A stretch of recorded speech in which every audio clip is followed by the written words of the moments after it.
Do you know that when someone sets out to commit a terrible crime, they always think that the police will not be able to reach them?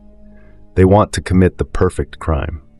Today, we will talk about a case where the criminal makes every possible effort to hide themselves. There was nothing that this person didn't plan or think about.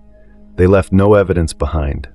But still, when the investigating team reached them, they were shocked. How did they get here so quickly? This incident became a major challenge for the police. Such a case had never been investigated by the authorities before. Hello friends, how are you? Today we are going to talk about the Poonam Mathar case. The incident begins in Mathar, a place located in the Raigad district of Maharashtra, which is about 85 to 90 kilometers away from Mumbai.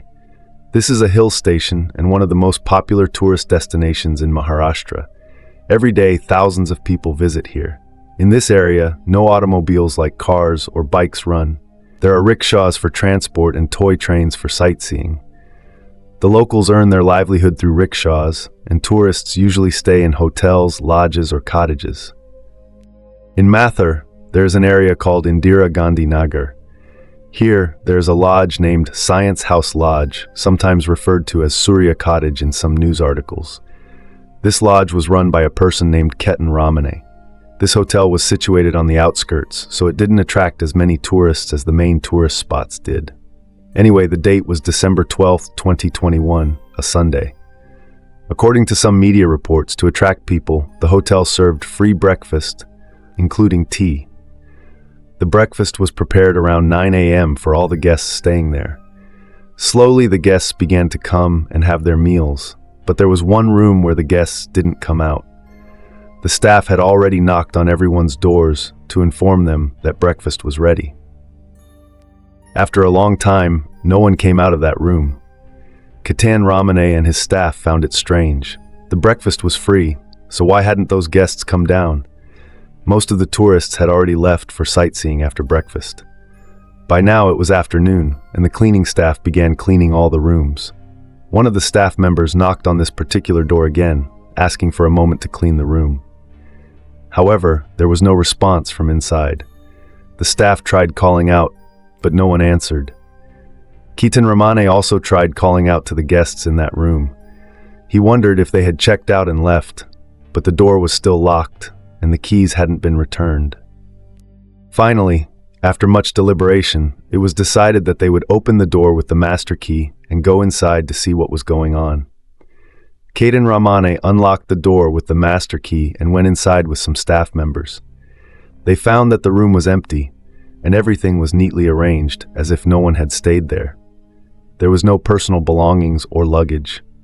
Ketan went into the bathroom to check, but even there, no one was found. However, on the bathroom walls there were some red splashes of something. This wasn't there before, as the room had been cleaned. The strange thing was, a foul smell was emanating from those marks. The cleaning staff began to clean the room, and as one of them bent down to clean under the bed, they froze in terror. A scream escaped their mouth. Under the bed, they found a body, but the head was missing. Immediately, Ketan Ramane informed the police about the incident. Such an event had never happened here before. Within a short time, the police arrived at the scene. They removed the body from under the bed. Upon first glance, it was clear that it was a woman's body, and she was completely naked, with no clothes on. Since the head was missing, the face was also unidentifiable. How would they identify her? Senior police officers and media people also arrived at the lodge. Forensic experts were called in as well. The police checked the lodge's entry register to see which guests had stayed there. They tried to find out who had booked the room and when. From the register, it was revealed that the last guests to stay in the room were a couple who checked in on Saturday, December 11th, around 7:30 p.m.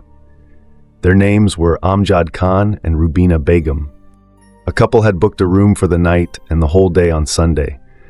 Normally, when a room is booked at a hotel or lodge, an ID proof is required. One has to verify their identity, where they are from, etc. But here, at this lodge, there was negligence. No ID, Aadhaar card, etc. of Amjad and Rubina were checked. When asked for an address, they had written a fake address from the Thane district of Ambernath. This is about 36 to 37 kilometers away. Immediately, a police team was sent to that address. Meanwhile, forensic teams and police officers examined the body carefully. There were no marks of injury on the body. From the condition it was found in, it was clear this was a murder case. However, during the incident, there was no attempt at resistance. Perhaps the crime was committed while the victim was unconscious. As they were examining the body, an officer noticed scratches on the right wrist of the victim. On closer inspection, it seemed like a tattoo had been partially removed by the killer with a sharp or pointed object. The police couldn't identify what it was, whether it was writing or an image. In several cases, the police had identified the victim through the tattoo, so the killer must have tried to erase it after reading about such cases. One thing was clear: the woman's face wasn't visible, so the person who registered Amjad and Rubina's entry would not have been able to recognize them. Moreover, the couple had covered their faces entirely during check-in with a mask, which was common during COVID-19. The staff couldn't insist on them removing their masks. Now, how could the woman's identity be determined? The police faced another challenge. There were no CCTV cameras at the lodge. How would they know who came or went? The address given was fake. The forensic team found traces on the walls in the bathroom, indicating the crime had been committed there. The police began questioning the lodge staff and guests in nearby rooms. They estimated that the crime must have occurred between the night of December 11th and the early hours of December 12th. However, no one had heard any suspicious sounds. The police formed around 10 teams for the investigation, tasked with identifying the woman and finding the missing head. There were no cameras inside the lodge, but there were some on the roads outside. One important point was Dasturi Naka, where cameras had been installed. Police teams from Mumbai and Raigad were working together to investigate. While checking the CCTV footage, police found a key clue. Amjad and Rubina were visible in the footage, though both wore masks. The man had a bag on his back. Later, another footage showed a man, likely Amjad, heading towards a secluded area in the early hours, carrying his bag. Police tracked the man's movement and found he had gone to a desolate, remote area where no one else seemed to go. It appeared he had detailed knowledge of the routes. Based on this, the officers decided to follow this path to investigate further. Now the police team is on its way to that direction. The day of December 13th had begun. There were many monkeys in that area, which would steal tourists' belongings and keep them. Then they would throw them away somewhere else. The officer had also instructed the team to pay special attention to items that appeared new. The police started their search in the area. There was a railway track nearby with a 250-foot deep pit. Police officers also went down to check. While searching, they found a black plastic bag lying there. It had a fabric bag on top, but the plastic bag was sticking out. Upon closer inspection, they noticed bloodstains on it. The police checked it carefully. Inside the bag, the items were packed in 3 more plastic bags, and there was a fabric bag on top, making it a total of 4 layers. When they opened it, they found what they were searching for: a head. It was the head of a woman. It was likely the woman who was found in the lodge. While searching further, one officer found a lady's purse. There wasn't much dust on it, so it seemed to have been thrown recently. It appeared new and in good condition. This place was about 50 meters away from the lodge. The police opened the purse and checked inside. There were small makeup items that women usually carry in their purses. Additionally, they found a prescription inside that looked like a medication slip. It had the name of a medical store from Goregaon printed on it. It seemed that the purse belonged to someone from Goregaon, so they started suspecting that this purse might belong to Rubina. Now the police contacted Goregaon police to inquire. They went to the medical store and gathered information. This all happened on December 13th. Meanwhile, a senior officer had a thought. He asked Goregaon police to check how many missing persons reports had been filed recently in their area. He wanted to know if any recent complaints matched. One report was about a woman named Poonam. Her family had filed a complaint on the morning of December 13th at the Bangar police station, stating that their 26-year-old daughter had left home on December 11th but never returned. Her mobile phone had been switched off since the night of December 11th. Some media reports suggest that the police also checked the payment method used by the couple who stayed at the lodge. They found that they paid using a debit card, which had been used for payment at the time of check-in. It was discovered that the card belonged to a woman named Poonam Paul, not Rubina. The police team then went to Poonam's family and showed them pictures of the woman and the man. They immediately recognized her as Poonam and the man as her husband, Ramsalochan. The family confirmed that Poonam was from Goregaon and had completed her nursing studies. She had been practicing at a hospital. They further shared that Poonam got married in May 2021 to Ramsalochan, an arranged marriage. They were originally from Bhadohi district in Uttar Pradesh, but they had been living in Maharashtra for years. Poonam had completed her education in Goregaon and was preparing for a job. Her parents, brother, and close relatives lived there, while Ramsalochan lived in Panvel, Khanda colony with his family. He had studied Bachelor of Information Technology from Kargar College and was working at an IT firm in Belapur. The family revealed that on the afternoon of December 11th, Poonam left home with her husband to go out. Even though they had been married for only 6 to 7 months, they didn't live together because the Gauna ceremony, a post-marriage tradition, had not been completed.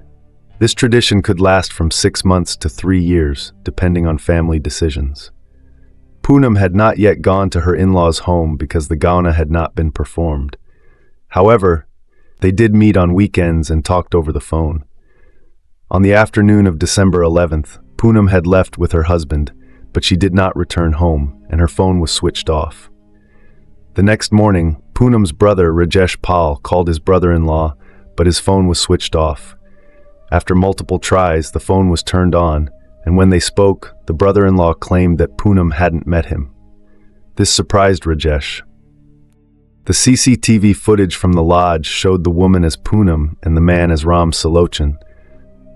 The police then checked his phone records, which revealed that his phone had been switched off from the afternoon of December 11th until the morning of December 12th. The last location of his phone before it was switched off was near his home in Khanda colony. The police became suspicious because this had never happened before. Why had his phone been off for so long? Why hadn't he made any calls? When they questioned Ramsalochan, he claimed that he had not met Poonam on December 11th.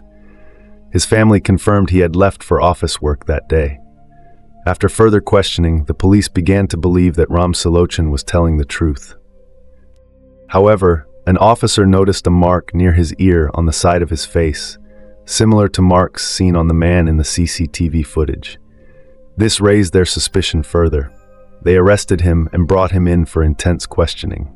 On December 14th, Ramsalochan confessed to killing Poonam. He explained that although they had only been married for 6 or 7 months, he had been planning the crime for months.